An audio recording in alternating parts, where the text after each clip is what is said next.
The following audio tapes are for authorized members of the Future Foundation. Unauthorized access is punishable by exile over the wall. This is a record of what life is like for those on Battleworld. It is the will of our one true Lord, Dr. Doom, that the evidence be gathered for what people live like on this world. Battleworld is the only barrier between life and oblivion, and there is a cost to preserving this existence. These are the stories about the cost of survival.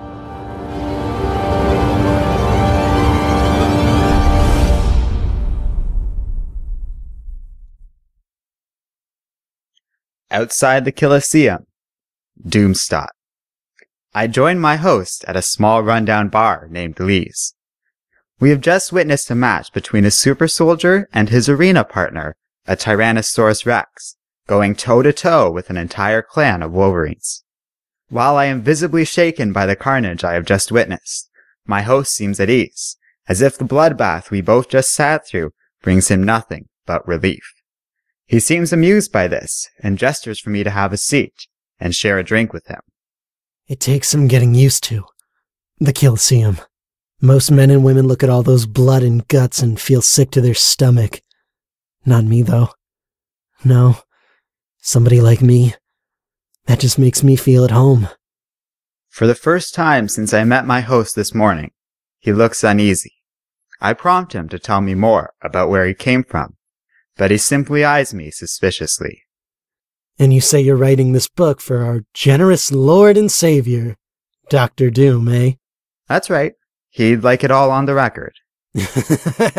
For who? Information isn't so free among the domains, you know. Sure, we all know about the different kingdoms and barons here in Doomstadt, but that's only because it would be impossible to hide it here. All the barons coming and going, whispering their little secrets to their servants and whores. What's the point of hiding the truth here? But the mutants. I hear they don't even know there is a world outside their walls. Poor bastards. I am not authorized to respond to this, so my host shrugs and continues talking. Well, who cares? What's Doom going to do to an old man like me? I'll tell you my story. I was born in a kingdom far away from here. Which one?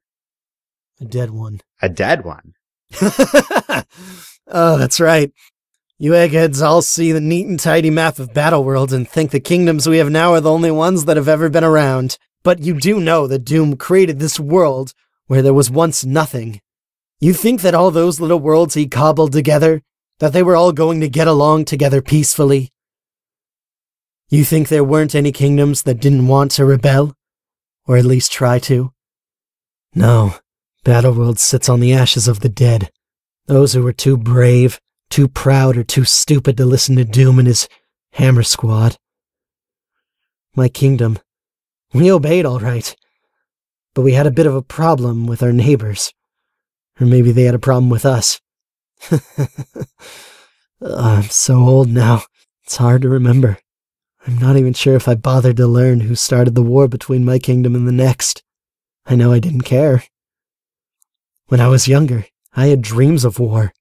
Like every kid who joins up with a military outfit, I guess. I saw my city getting shelled, and I figured I'd enlist. Serve my nation. Do my mama proud.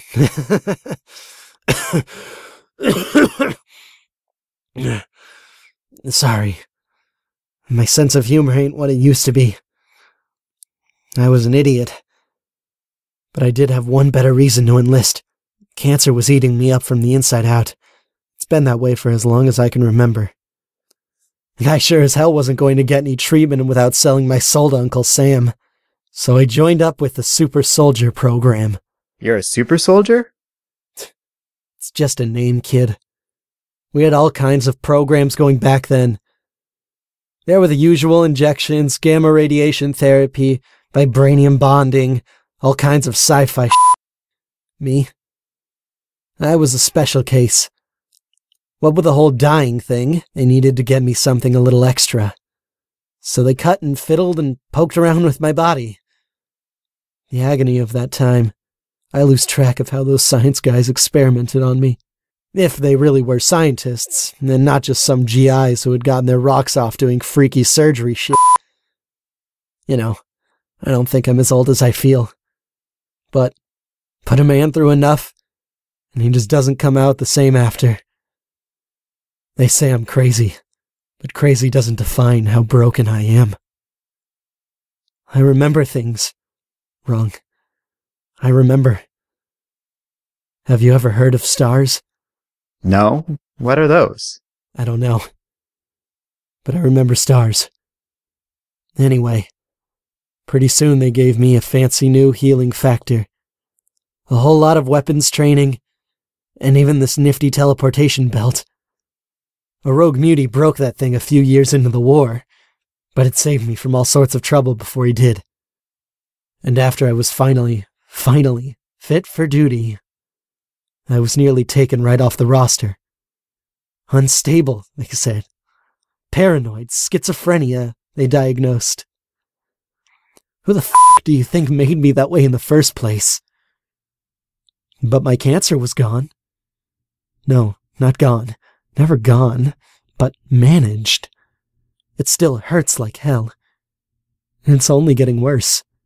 But pretty soon, some stuffy officer decided they had spent too many resources and way too much time on me to just put me on the benches. And I finally got on the front line. By then, I'd lost all illusion of being a good soldier, serving with honor or distinction. I saw a lot of kids who didn't get a wake-up call until they were dropped right on the front line. Guys who just got one quick injection and were suddenly super soldiers. The problem with that, well, what do they think happens when they take some scrawny kid and give them muscles to lift a truck and the dexterity to dodge bullets? They think they're immortal, that's what. At least until one of their buddies gets their head ripped off by a combat-ready Hulk. Yeah, that was fun to find out about. That other side also had a super soldier program. That our enemy was pumping out freaks of nature as fast as we were. You look like a book-reading kind of guy. You ever read about what happens to civilians in a regular war? All those rapes, accidental killings, collateral damage. Well, imagine what happens to the civvies when both sides are fighting with Hulks and super soldiers, with Iron Men and weird spider people. His eyes glaze over, and his body language changes. The happy-go-lucky drunk I had spent the day with has been replaced by a wartime veteran, beaten and broken. It was a bloodbath. A slaughterfest. I don't have the words to describe what I saw. That little foray you just watched in the Colosseum? The one that has you pale as a ghost and ready to piss yourself? On my quietest, least bloody day, I saw more shit than what you witnessed. Easily. It's not even a contest. I would have given anything for something as simple as that little scuffle you just watched in the arena. That was nothing. It was controlled. Everyone there was a willing participant. It isn't exactly the same thing when you're fighting in the middle of a city. Women and kids running around, screaming and sobbing. Shells flying everywhere.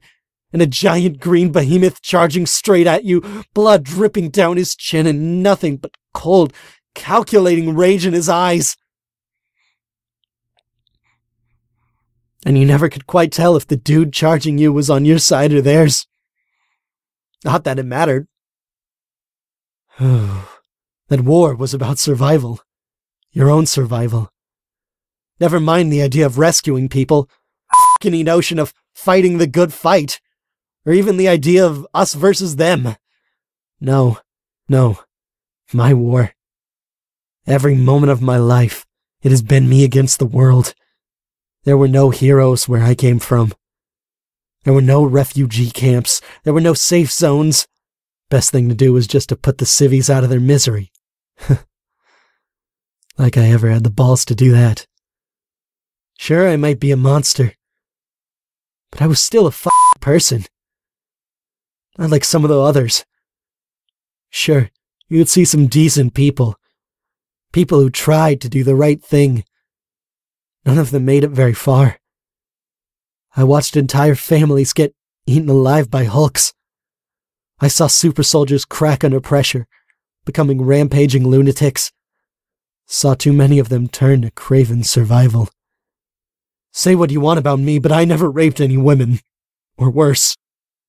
This time, I came across these kids who had holed up in a bunker. It wasn't a bad idea. They were safe from the shellings. What they were not safe from was the tracking abilities of the super soldiers. By the time I found them, they... I need a drink. He goes quiet. It is some time before my companion speaks again. It was death. Death. And more death. That was, and is, my life. I couldn't wash the blood out of my uniform. I eventually just made my own little outfit, mostly red. No need to clean it that way. I used to make jokes to get me through those long, unending days of war. I don't make many jokes anymore, at least not any good ones. And how did it end? It didn't end.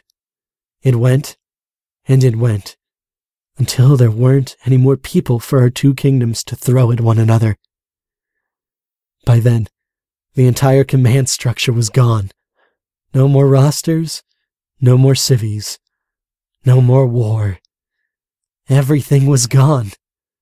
What few of us were left found ourselves alone in the wasteland, the sole survivors of everything I once knew. We left. I found myself here, in this miserable existence. Made a good amount of money in the Colosseum before my useless body finally started to give up. The healing factor is finally starting to burn out. Not much left in old Wade Wilson. Not anymore. I think that's why Doom let me and the others cross domains. What threat could we possibly pose? I remember something I once read. Doom himself wrote it. War does not determine who is right, only who is left.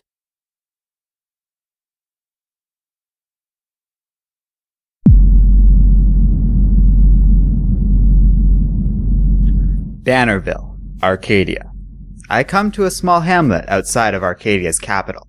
This farmland is idyllic and peaceful. Aside from the city, plains stretch out around me as far as I could see. I walk by pastures of livestock and arrive at my destination, a small one-room cottage surrounded by a brown, worn-down picket fence. My host greets me and introduces himself as Luke. I shake his hand, and I can tell it is calloused and rough from years of working in the field. Nobody thinks about where all the food comes from in Battleworld. All the infrastructure. They think about all the sexy things. The Thors, the zombies, the superheroes, and the mutants. But how do you think all these people are fed? Well, aside from the zombies, obviously. Everyone knows where they get their food. The last estimate by Doom's Future Foundation pegs the population of world at somewhere around 10 million people. That's 10 million mouths to feed. Not to mention most of Battleworld is a desolate wasteland. You have domains riddled with radiation, pathogens, and Doom knows what else. You have the Forbidden Zones and domains that are nothing but urban sprawl or untamed jungle. As far as I know, there are only about a half a dozen domains that can grow squat. And Arcadia is one of them. Can you believe that? 7, maybe 8 domains at most to feed well over 50. It's an impossible task, and that's my job. To make sure not only my domain is fed, but all of our neighbors as well. You think that put me or Arcadia at some sort of advantage. After all, if the Kingdom of Manhattan needs to be fed, shouldn't we hold some leverage over them?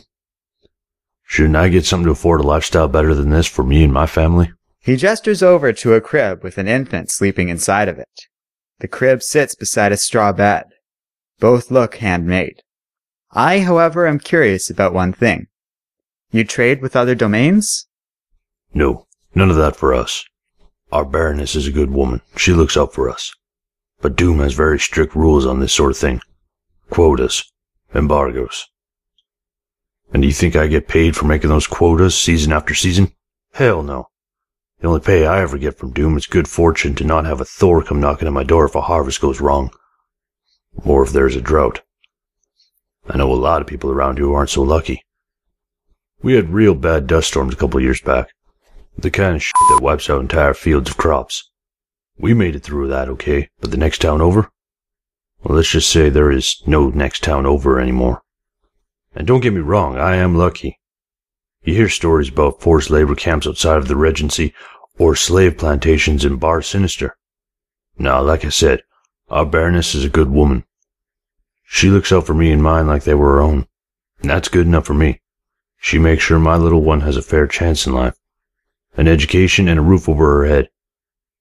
At the end of the day, that's the only thing in this exhausting, worthless excuse of a life that matters. He looks back over to the crib and smiles. My little sweet pea. She'll be a part of A-Force one day. Just you wait. She'll have a better life than her old man. She has to.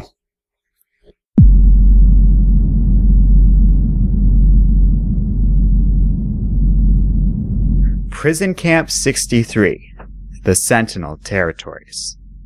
It takes a long time to get through security in order to arrive at my next destination.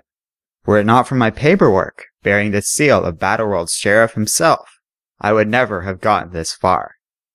Even then, my documents are checked and rechecked by cold, dead-eyed humans. They even make a call to Doomstadt to confirm I am who I say I am. My genetic structure is screened on 3 separate occasions. I am thoroughly questioned, I am repeatedly scanned, and they search every inch of me for weapons.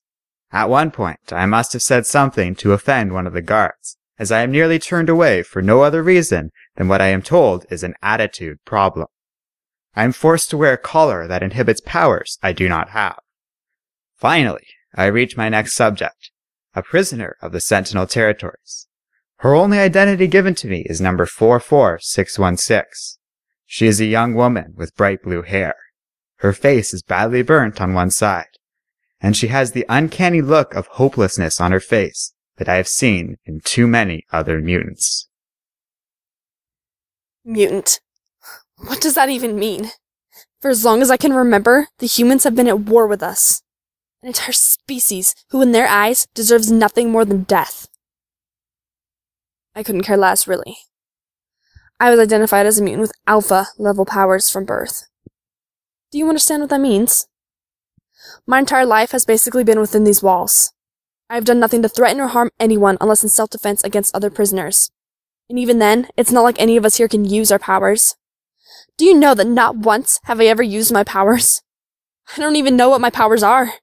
I wake up, I eat. I do my work duty, I eat. I go out to the yard to exercise, I eat. Then I go back to my cell where I do nothing until I go to sleep. That's my life. Well, that was my life. That's what it was like for as long as I can remember. Some of the older mutants have memories of being free, but I'm not sure if that's just a delusion.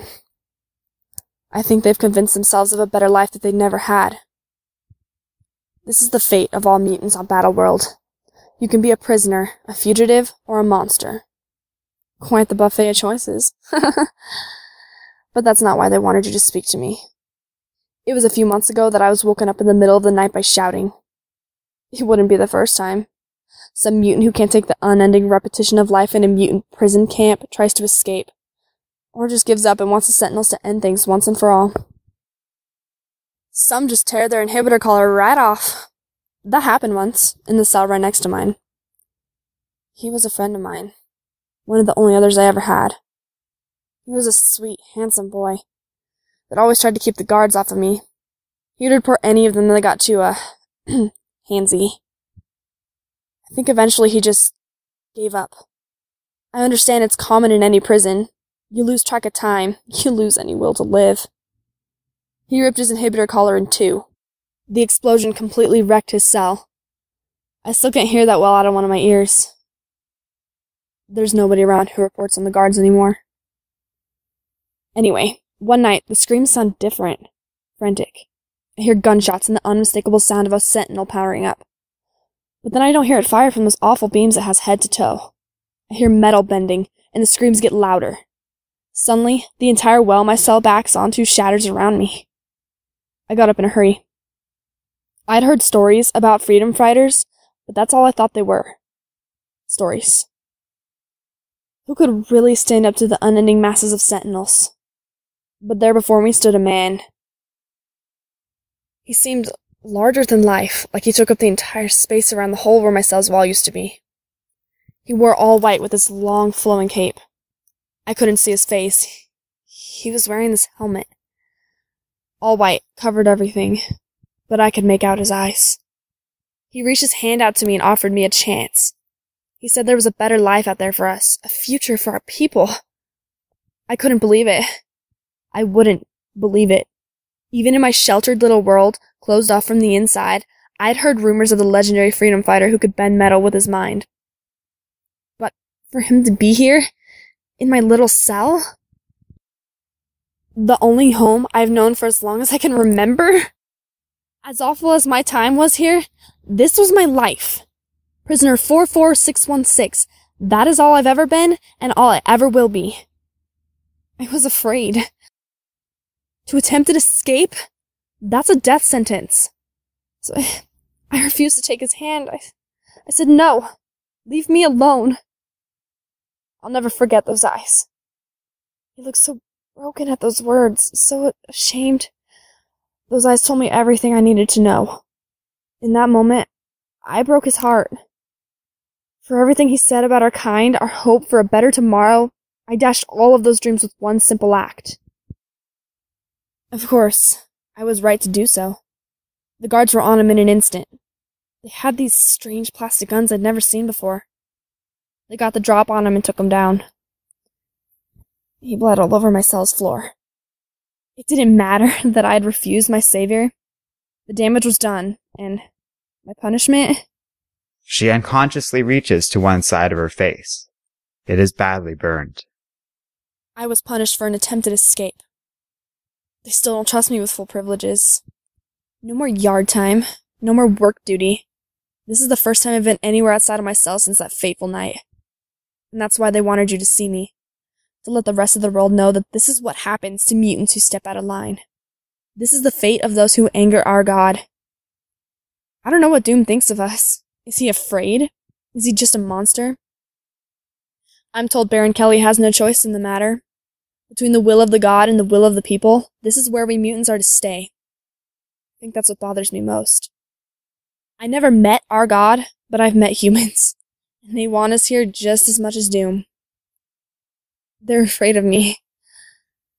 And I don't think I'll ever understand why.